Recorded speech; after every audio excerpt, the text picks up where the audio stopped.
இன்றைக்கி soya பீன்ஸில் gravy எப்படி செய்யலான்னு பார்க்கலாம். என்னோட சேனலை ஃபஸ்ட் டைம் பார்க்குறீங்கன்னா சப்ஸ்கிரைப் பண்ணிக்கோங்க. பக்கத்தில் இருக்க பெல் ஐக்கானை கிளிக் பண்ணிக்கோங்க.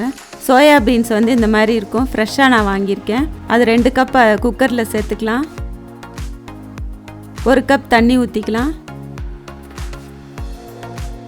1/2 டேபிள் ஸ்பூன் உப்பு சேர்த்துருக்கேன். குக்கர் மூடி போட்டு இது 3 விசில் வந்தோடனே ஆஃப் பண்ணிடலாம். அடுப்பில் பேன் வச்சுட்டு 2 டேபிள் ஸ்பூன் தேங்காய் எண்ணெய் யூஸ் பண்ணியிருக்கேன். எண்ணெய் காஞ்ச பிறகு 1 டீஸ்பூன் சோம்பு போட்டுக்கலாம். அது நல்லா பொரியட்டும். ஒரு பட்டை 4 கிராம்பு போட்டிருக்கேன். அதையும் அதோடு சேர்த்துடலாம். 2 வெங்காயம் இந்த மாதிரி நீளமாக கட் பண்ணி வச்சுருக்கிறத அதோடு சேர்த்துடலாம். சேர்த்துட்டு நல்லா வதக்கி விடணும். 2 பச்சை மிளகாய் இந்த மாதிரி 1-2 தட்டி வச்சுருக்கிறத அதோடு சேர்த்துடலாம். 1 டேபிள் ஸ்பூன் இஞ்சி பூண்டு பேஸ்ட்டு போட்டிருக்கேன். இஞ்சி பூண்டு பேஸ்ட்டு, பச்சை மிளகாய் இதில் இருக்கிற பச்சை ஸ்மெல் போகிற வரைக்கும் நல்லா வதக்கி விடணும். 2 தக்காளியை இந்த மாதிரி பேஸ்ட் மாதிரி அரைச்சி வச்சுருக்கிறத அதோடு சேர்த்துடலாம்.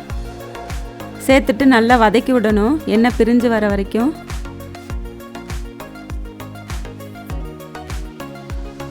எண்ணெய் பிரிஞ்சு வந்த பிறகு கொஞ்சமாக கருவேப்பிலை போட்டுக்கலாம்.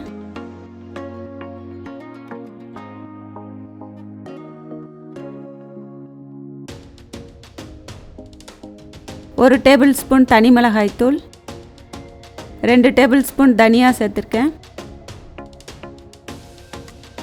1 டீஸ்பூன் மஞ்சள் தூள் சேர்த்துக்கலாம். கடலை மாவு 1 டேபிள் ஸ்பூன் எடுத்துகிட்டு அதை கொஞ்சமாக தண்ணி ஊற்றி நல்லா கரைச்சி வச்சுருக்கிறதையும் சேர்த்துடலாம். அதோட சேர்த்துட்டு எல்லாத்தையும் நல்லா கிளறி விடணும். அதில் இருக்க பச்சை ஸ்மெல்லாம் போகணும், அதுக்காக நல்லா வதக்கி விடணும். 1/2 கப் தண்ணி ஊற்றிருக்கேன்.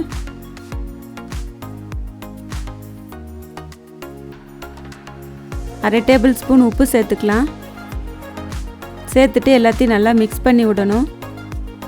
இந்த மாதிரி நல்லா எண்ணெய் பிரிஞ்சு வரும், அது வரைக்கும் நல்லா வதக்கி விடணும். அதுக்கப்புறம் 1/2 டேபிள் ஸ்பூன் கரம் மசாலா சேர்த்துருக்கேன்.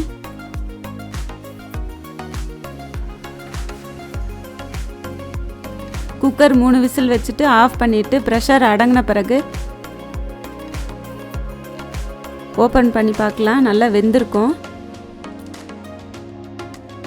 அந்த தண்ணியோடய அதில் சேர்த்துடலாம். நம்ம வதக்கி வச்சுருக்க அந்த மசாலாவில் சேர்த்துட்டு எல்லாத்தையும் நல்லா கலந்து விடணும்.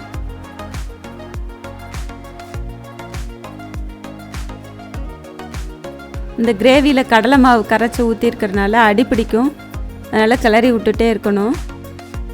இதோட அளவுகள்லாம் நான் டிஸ்கிரிப்ஷன் பாக்ஸில் போட்டிருக்கேன், பார்த்துக்கோங்க. இந்த மாதிரி நல்லா கெட்டியாக வரும். அடுப்பை ஆஃப் பண்ணிவிட்டு பொடியை கட் பண்ணி வச்சுருக்க கொத்தமல்லி அதில் தூவி விட்டுறலாம். ரெடி ஆயிடுச்சு. இதை செஞ்சு பாருங்கள். இது ரொம்ப நல்லாயிருக்கும். சப்பாத்தி, பூரி இதுக்கெல்லாம் நல்லாயிருக்கும். இதை செஞ்சு பார்த்துட்டு உங்களுக்கு பிடிச்சிருந்தா லைக் பண்ணுங்கள், ஷேர் பண்ணுங்கள். என்னோடய சேனலை சப்ஸ்கிரைப் பண்ணிக்கோங்க. தேங்க்யூ.